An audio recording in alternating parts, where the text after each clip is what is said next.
आज हमने निकाले पानी में video. So hey you guys, welcome back to another vlog. आपको तो पता है की आपण आपल्या गावाकडे आलो आणि वारी हनुमानला दर्शनाला गेलो नाही असं तर कधी होईनच नाही, कारण की वारी हनुमान आपल्या भागातलं सुंदर आणि निसर्गरम्य असं ठिकाण आहे। तर आम्ही जटाशंकरून आल्यानंतर पहिले चालला गेलो वारी हनुमानले, कारण की हे जवळच पडते तिथून आणि जाता जाताच वानर सेनेचे दर्शन पण झाले। मग पहिले म्हटलं चला भाऊ पटकन आपण पहिले दर्शन वगैरे करू, मग भाऊ बाकीचं काय आहे तर। मग वरती आल्यानंतर आम्ही सर्व मंदिराचे दर्शन वगैरे केले आणि महादेवांचं पण दर्शन केलं आणि म्हटलं चला आपण आता थोडी चौकशी करू जागेची। मग इकडे आलो तर आम्हाला काय दिसलं, इथूनच वारी हनुमानचा डॅम दिसला। चला चला नंतर तिथं जाऊ, पण आपण पहिले बघा वानरसेना कसे सगळ्यांचे सामान विसरून इथं खात असते।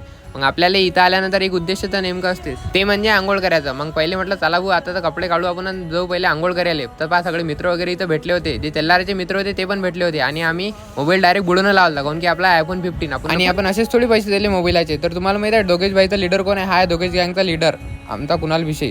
तर बघा व्ह्यू किती छान येत आहे, मस्त। मग चला म्हटलं आता आपण धरणावर जाऊ, तिथं पण छान व्ह्यू येईन आणि वातावरण पण खूप छान होतं। मग आम्ही निघालो 360च्या स्पीडनं कच्च्या रस्त्यानं सरळ सरळ धरणावर। तर त्याला पहिले तुम्हाला दाखवतो धरणाचा प्रॉपर व्ह्यू। तर बघा इथून दिसते प्रॉपर व्ह्यू आपल्या धरणाचा, वारी हनुमानचं धरण। आता तर पाणी खूप कमी आहे, पण खूप पाडलेलं असतं पाणी, कारण की आता MP वगैरे आणि तेवढ्या भागात की एवढं पाणी पडलेलं नाही, म्हणून डॅमचं पाणी कमीच आहे आणखी। आणि इथं याची पार्टी चालू होती भाऊ, भाजी सीझन चालू होती। मग म्हटलं चला हेली काही डिस्टर्ब करायला नाही पुरत, पहा इथून मस्त दिसते डॅमचा व्ह्यू आणि तिथं आपल्याला जायची की परमिशन नाही। आता इथं झालं तर भाऊ शिजू ना, म्हटलं चला हेली करू द्या जेवण आणि आपण जाऊ इथून। तर आजच्यासाठी एवढंच, राधे राधे।